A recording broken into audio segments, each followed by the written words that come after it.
Supreme court में CBI का तगड़ा एक्शन, केजरीवाल की बढ़ गई टेंशन। अब केजरीवाल को भुगतनी होगी सजा, कोई नहीं बचा सकता। शराब नीति से जुड़े फैसले केजरीवाल के आदेश पर ही लिए गए। सीबीआई ने हलफनामे में कर दिया बड़ा दावा, हर कोई चौंका। केजरीवाल के खिलाफ मुकदमा चलाने की मंजूरी, सीबीआई ने कोर्ट में घोटाले को लेकर दे दिए सबूत, जिसके बाद चिल्लाते रह गए केजरीवाल। चलिए हम आपको बताते हैं इस रिपोर्ट में कि क्या केजरीवाल जेल से छूटेंगे या फिर उन पर मुकदमा चलेगा और आपकी सदस्यता उनसे छिन जाएगी। देखिए ये रिपोर्ट। दरअसल केजरीवाल के खिलाफ सीबीआई की 5 दलील और सुप्रीम कोर्ट ने दे दी अगली तारीख। बताया कि गिरफ्तारी क्यों सही, चलिए हम आपको बताते हैं। दरअसल दिल्ली शराब घोटाला मामले में मुख्यमंत्री अरविंद केजरीवाल की मुश्किलें कम नहीं हो रही। सीबीआई ने सुप्रीम कोर्ट में ऐसी दलीलें दी कि अदालत ने सीधे अगली सुनवाई की तारीख ही तय कर दी। सीबीआई ने दिल्ली के मुख्यमंत्री अरविंद केजरीवाल की गिरफ्तारी का सुप्रीम कोर्ट में ये कहते हुए बचाव किया कि ये जरूरी थी। सीबीआई ने कहा कि उन्होंने आबकारी नीति घोटाले में अपनी भूमिका से जुड़े सवालों के जवाब में टाल मटोल और असहयोग का रास्ता चुना। सीएम केजरीवाल ने केंद्रीय एजेंसी द्वारा की गई उनकी गिरफ्तारी को चुनौती देते हुए शीर्ष अदालत में याचिका दायर की है।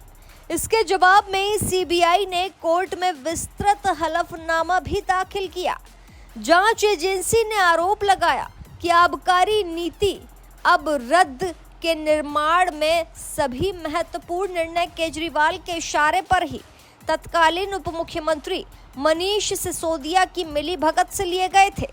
सीबीआई ने कोर्ट में ऐसी दलीलें दी कि जस्टिस सूर्यकांत और जस्टिस उज्जवल भुइयां की पीठ ने मामले की सुनवाई के लिए 5 सितंबर 2024 की तारीख तय कर दी। सीबीआई की पहली दलील, जांच एजेंसी ने कोर्ट को बताया कि अरविंद केजरीवाल मामले को राजनीतिक रूप से सनसनीखेज बनाने का प्रयास कर रहे हैं। सीबीआई ने कहा कि सीएम केजरीवाल शराब नीति के निर्माण और उसे लागू करने के आपराधिक साजिश में शामिल थे। जांच को अंजाम तक पहुंचाने के लिए उन्हें गिरफ्तार करना बेहद जरूरी था। सीबीआई ने आरोप लगाया कि वो जानबूझकर जांच को पटरी से उतार रहे थे। सीबीआई की दूसरी दलील, सीबीआई ने अपने हलफनामे में कहा कि गिरफ्तारी की आवश्यकता रिकॉर्ड में मौजूद सामग्री के आधार पर उत्पन्न हुई। अरविंद केजरीवाल ने 25 जून को अपनी पूछताछ के दौरान टालमटोल और असहयोग करने का विकल्प चुना। जांच एजेंसी ने कहा कि केजरीवाल का प्रभाव और दबदबा स्पष्ट है और वो न केवल दिल्ली के मुख्यमंत्री होने के नाते दिल्ली सरकार पर प्रभाव रखते हैं, बल्कि आम आदमी पार्टी के प्रमुख होने के नाते पार्टी से संबंधित किसी भी या सभी निर्णयों पर भी प्रभाव रखते हैं। अधिकारियों और नौकरशाहों के साथ उनकी सांठ-गांठ है। सीबीआई की तीसरी दलील, केंद्रीय जांच एजेंसी ने अपनी अगली दलील में कहा कि हिरासत में पूछताछ के दौरान अरविंद केजरीवाल के सामने संवेदनशील दस्तावेज रखे गए और उनका सामना गवाहों से कराया गया। ऐसे में यदि वो जेल से बाहर आते हैं तो गवाहों को प्रभावित कर सकते हैं। एजेंसी ने दलील दी कि केजरीवाल दिल्ली आबकारी नीति 2021-22 के निर्माण और उसे लागू करने की आपराधिक साजिश में शामिल थे। ऐसे में उनकी भूमिका को देखते हुए वो अन्य आरोपियों के साथ समानता के हकदार नहीं, खासकर जब सरकार और पार्टी के कोई भी या सभी निर्णय केवल उनके निर्देशों के अनुसार ही लिए गए थे। सीबीआई की चौथी दलील, सीबीआई ने कहा कि वैसे भी इस मामले में अन्य आरोपी को दी गई जमानत का केजरीवाल की गिरफ्तारी की वैधता को चुनौती देने वाली याचिका पर कोई असर नहीं पड़ता। जांच एजेंसी ने कहा कि केजरीवाल की जमानत सुनवाई को गंभीर रूप से प्रभावित करेगी। मुख्य गवाहों की गवाही अभी बाकी है। मनी लॉन्ड्रिंग से संबंधित शराब नीति मामले में केजरीवाल को अंतरिम जमानत देने के 12 जुलाई के आदेश का सीबीआई के उस मामले पर कोई असर नहीं पड़ेगा।